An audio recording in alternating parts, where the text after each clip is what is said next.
As another presidential election approaches, a Roman Catholic priest, for the first time in American history, is seriously involved in national politics. Some are unpopular, but God hates the hypocrite.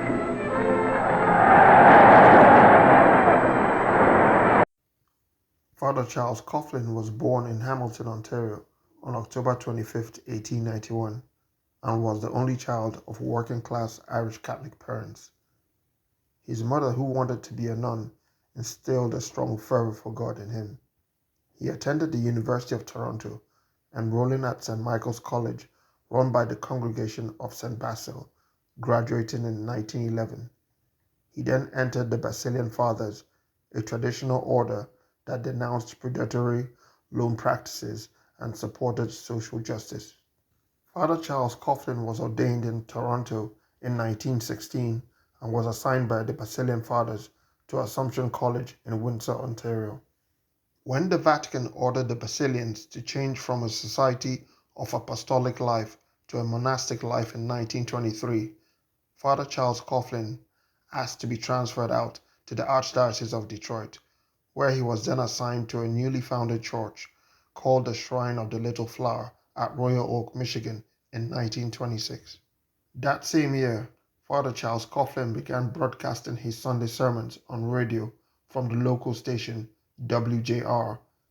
This was in response to the KKK burning a cross at his church, and being the fearless character that he was, wanting to stand as a pillar of support to the Catholics in his area.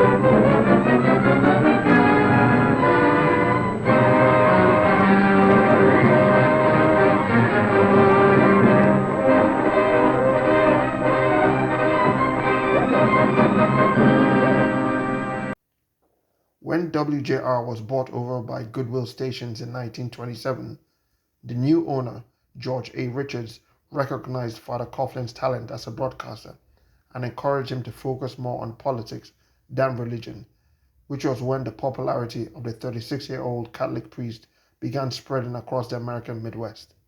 By 1929, Father Charles Coughlin's attack on the income disparity in the United States, with the blame laid squarely at the feet of the American banking system, resonated with the American public, especially in the wake of the start of the Great Depression following the Wall Street crash of October 29, 1929. CBS Radio Networks signed a contract with Father Coughlin in 1930 to take his radio program national.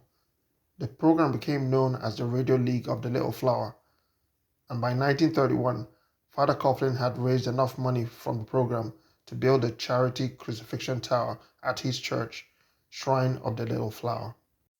CBS began to receive complaints about Father Coughlin's political views in 1931 due to his attacks on the administration of President Herbert Hoover, and after CBS management's demand that their radio star screen his content with them before it was aired was refused, CBS decided not to renew their contract with him.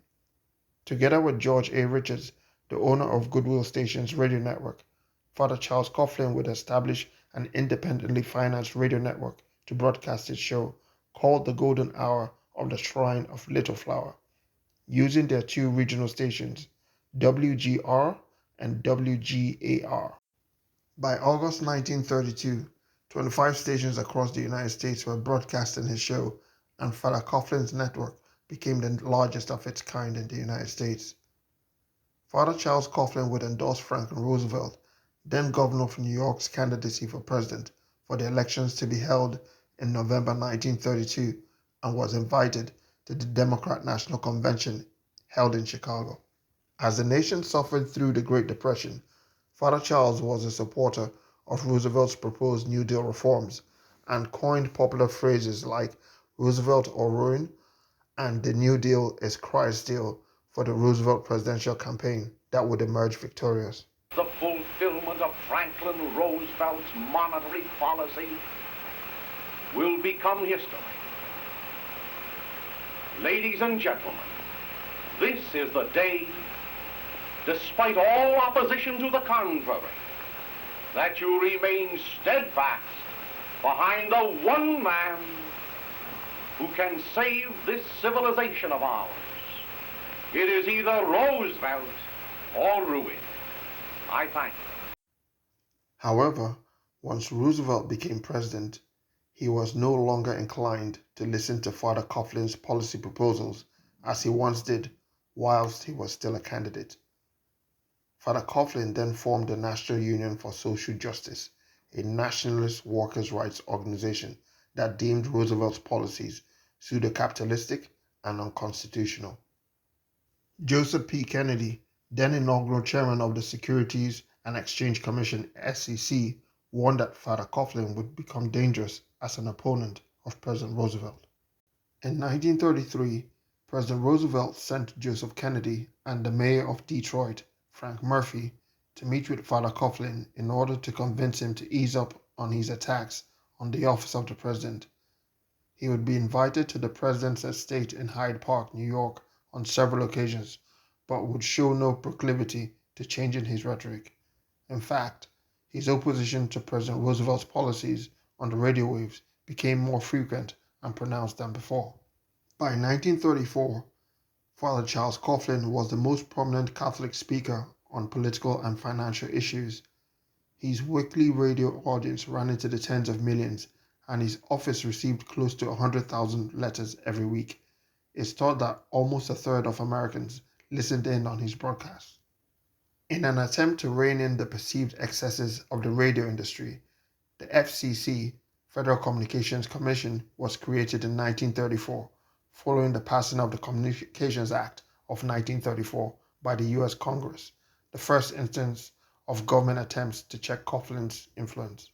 Father Coughlin increased his attacks on President Roosevelt in the run-up to the 1936 presidential elections, calling him a tool of Wall Street, vehemently opposing Roosevelt's New Deal policies and backing the Louisiana governor, Huey Long, in the Democrat Party primaries. And so, Mr. Roosevelt, who was very loquacious in 1933 about driving the money changers out of the temple, is now bent upon another policy. I think driving the workmen out of decent annual wages. In my last video, I talked about the historic trip of the future Pope Pius XII to the United States in October 1936 to request for American diplomatic recognition of the Vatican, a trip overseen by Cardinal Francis Spellman and of huge importance to the Vatican at the time. In return, President Roosevelt via Joseph Kennedy asked for the help of the future Pope and Cardinal Spellman in using their influence in Catholic circles to silence the firebrand radio star. They tried to rally the support of the American Catholic clergy to stop Reverend Coughlin's radio broadcasts, but failed to receive the support of Coughlin's superior, the Bishop of Detroit, Michael Gallagher. Roosevelt would go on to win the election in a landslide, following on from the assassination of the popular governor Huey Long in 1935, defeating Kansas Governor Alf Landon. Bishop Gallagher, Father Coughlin's superior, who had supported and shielded him from attempts to silence him, died in January 1937. By 1938, when the golden hour, Father Coughlin's weekly radio show was broadcasting to almost 60 affiliate stations across America, he had expanded his hour to include Jewish Americans, which only increased the amount of enemies that he had. As the opposition to Father Coughlin's rhetoric grew louder and broader, the Roosevelt governor decided to use the opportunity and introduce new regulations and restrictions designed to force the popular Catholic priest off air. For the first time in American history, radio operators were required to seek permits. When Father Coughlin applied for one, he was denied. He then tried to go around the new restrictions by purchasing airtime at individual stations, but it severely curtailed his reach and burned a hole in his finances. After Reverend Coughlin called on his supporters to march on Washington, D.C. in 1939 in a bid to stop Congress from repealing the Neutrality Act that prevented the United States from being involved in European wars, the National Association of Broadcasters, fearing more government interference in their industry, decided to target the Golden Hour broadcast by putting in prohibitions on the ability of Father Coughlin to buy airtime. And democracy, once more thinking that it has power within its soul, shall rise up to clap and applaud, because the youth of the land is going abroad to make the world safe for what? Safe for dictatorship? Safe against communism abroad when we have communism at home? Safe from socialism in France when we have socialism in America? Or safe for the International Bank? Father Coughlin cancelled his radio show in September 1940, citing his continuous fight against powerful forces, and the government then severely limited his ability to mail his newspaper to the public. The man behind the action against his newspaper was Attorney General Francis Biddle, who was also quietly pursuing sedition charges against Father Coughlin. Once he had convened a grand jury to indict Coughlin, Attorney General Biddle offered a deal to the Reverend Superior and the first ever Archbishop of Detroit, Edward Mooney, the man who replaced his strongest supporter, Bishop Gallagher. It was either Father Coughlin ceased all political activity and closed his newspaper, called Social Justice, or be federally indicted. Archbishop Mooney took the deal and offered it to Coughlin, and he had no alternative but to take it. This ended the decade-long run of national influence for Father Coughlin, who was confined to pastoral duties with strict oversight from the Archdiocese until his retirement in 1966.